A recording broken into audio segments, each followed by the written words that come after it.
hubo mejoría y eso es la evidencia de que la selección Colombia ha empatado 1-1 en el Estadio Monumental de River, todo por la jornada 16 de la eliminatoria sudamericana.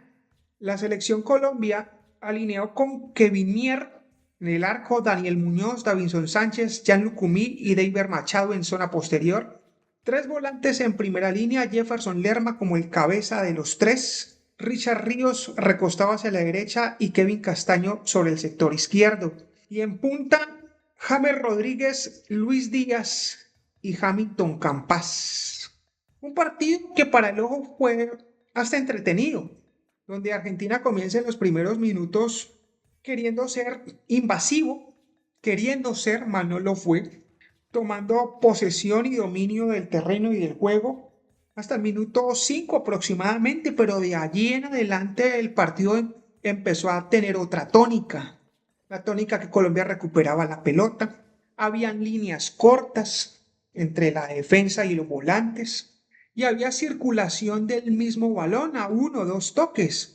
Incluso ese 4-3 que le estoy diciendo en sistema posterior, cuatro defensas, tres volantes, se convertía en una doble línea de cuatro porque James Rodríguez se recostaba un poco hacia su costado derecho a hacer sombra para tapar la salida, bien sea de Enzo Fernández, que a la final termina siendo expulsado, y del lateral número 4 Medina.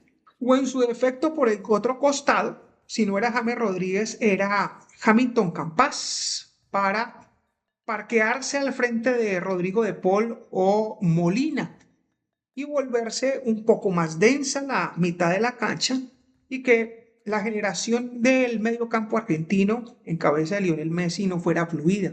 Y Colombia pensé en un momento dado que se iba a replegar en ese primer tiempo sobre la raya de las 16,50, pero no, utilizó un bloque medio, cuando digo bloque medio, como lo expliqué en el audio anterior, parquearse sobre el primer cuarto de cancha y logró incomodar en salida a Argentina. Argentina se vio bloqueado, no fluido, provocado al error y queriendo tanto Almada como Julián Álvarez haciendo más jugadas de carácter individual cuando se podía y no siendo colectivo, pero Colombia defendía muy bien su zona y su espacio.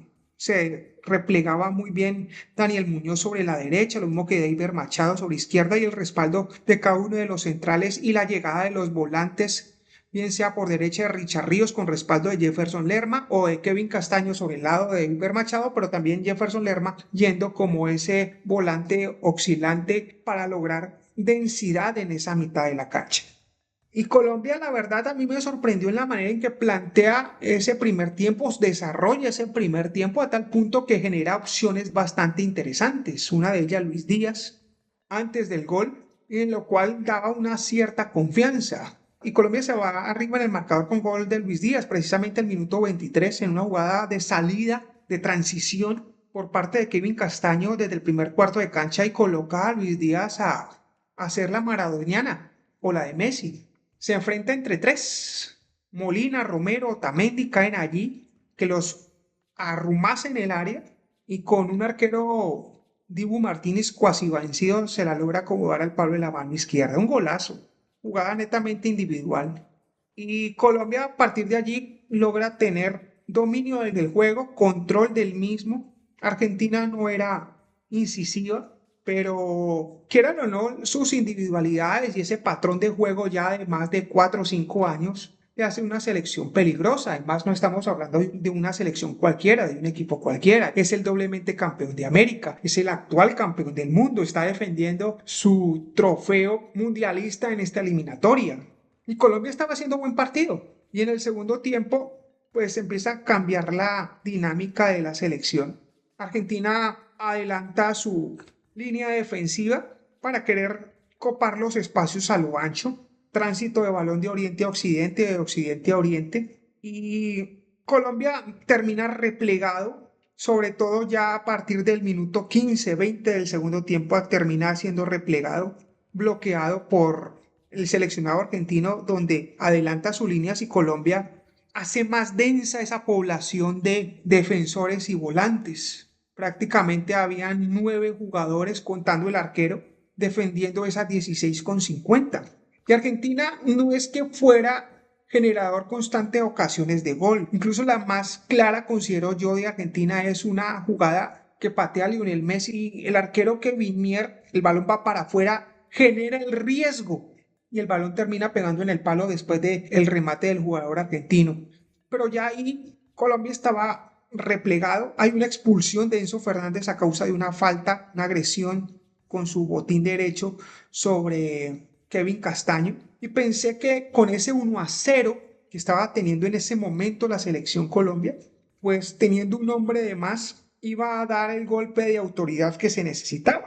Los cambios de la selección Colombia es el ingreso de Andrés Román por Hamilton Campas, es un cambio estratégico táctico donde coloca a Andrés Román entre una función primera instancia como doble lateral, haciendo un refuerzo a Daniel Muñoz, pero a la vez teniendo la posibilidad que cuando Colombia saliera con el balón, porque él es un hombre rápido, bastante interesante, muy bueno técnicamente para encarar, lo hace constantemente, hace permanentemente diagonales hacia afuera, diagonales hacia adentro, cae al espacio libre, eso lo hace mucho en el Atlético Nacional. Entonces querían aprovechar esa velocidad de Andrés Román, primero partiendo desde la defensa para después agredir en ataque.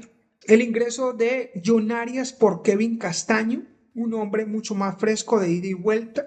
El ingreso de Jorge Carrascal, número 8, por James Rodríguez. Abro paréntesis, milagro que sacaron a James. Y con eso Colombia termina, reitero, replegado por completo y sobre el minuto 35 del segundo tiempo, pues Thiago Almada en un rebote coge a todo el sistema defensivo sobre el área, sobre las 16,50 y en una bola cruzada que se pasa en medio de todas las piernas que estaban ahí, Davinson Sánchez, Lucumí, está ahí alrededor de Imer Machado, la coloca sobre el palo derecho, a la raíz del palo derecho de Kevin Mier y dio el definitivo 1-1 jugando con 10 hombres. Creo que por lo sucedido en el contexto del partido es un buen empate y justo. A este tipo de equipos no se le puede dar lado porque vacunan, cobran y así jueguen con 10 como Argentina, pues terminan más su ímpetu y sus ganas haciéndolas valer. Pero en relación a el partido anterior, a este partido sí hubo un giro en actitud, en comportamiento, en dinámica, un giro en planteamiento de partido, en orden, en creación de juego, tanto ofensivo como defensivo. Quiera o no hubo visos de eso que comenté en el audio anterior, de esa primera parte, cuando comenzó este proceso de Néstor Lorenzo. Y el audio anterior mencioné de la selección Colombia que pareciese que la selección Colombia no entrenara. Algo sucedió. A veces suceden esos factores motivacionales que impulsan que frente a una serie de equipos, clase de partidos, la autoestima sube. Como se plantea el partido, termina siendo agradable y termina siendo otro golpe, digámoslo así, agradable al ojo, porque esta fue otra manera de presentar un partido. Y pues Argentina sigue siendo la primera con 35 puntos y Colombia quedaría de sexta todavía con 22 puntos y matemáticamente, por supuesto, más cerca al Mundial. Como clasifican 6, entonces el margen de puntos es mucho menor que en las clasificatorias pasadas, pues cuando se clasificaba de cuarto. La media o el promedio de puntaje eran 28 puntos, ahora el rango es menor, aproximadamente entre 23 a 24 puntos, es decir, que hipotéticamente Colombia estaría entre 1 a 2 puntos para clasificar. El próximo partido de la selección Colombia ya viene a ser no solamente para ellos, para nuestra selección, sino para todo lo que es el contexto de eliminatorias sudamericanas en septiembre, que serían las dos últimas fechas de este proceso. Jugarían Paraguay-Ecuador, Argentina-Venezuela, Uruguay-Perú, Brasil-Chile y Colombia frente a Bolivia. Y por la fecha última de este mismo torneo jugarán Ecuador-Argentina, Chile-Uruguay, Bolivia-Brasil, Perú-Paraguay y Venezuela-Colombia a desarrollarse hipotéticamente el 14 de septiembre. Es decir, que todavía hay tierra. Julio, agosto, septiembre, 3 meses para volver a que ruede la bola en la eliminatoria sudamericana y decidir en definitiva los 6. Es mucha gente. Negocio tan bravo este de la FIFA. Y un séptimo que iría al repechaje, y en los cuales pues también por cada confederación, en este caso la Conmebol, pues tienen su equipo para disputar ese repechaje a partido único, bien sea de la CONCACAF, de la Confederación Asiática, o de la Confederación Africana, o de la Confederación de Fútbol de Oceanía, en fin. Y pues en esta sentencia, pues están de últimos, sin ninguna posibilidad, Perú y Chile, y que por ese repechaje estarían entre Venezuela y Bolivia. Se cambió la cara y eso es positivo, pero sin embargo y todo, creo que todavía falta y esto hay que meterle la mano en situaciones de dinámica de juego. Esto es un asunto de funcionamiento, lo que mejoraría el estado de nuestra selección. Esta es mi apreciación, este es mi pensamiento. Respeto el tuyo, tú respetas el mío.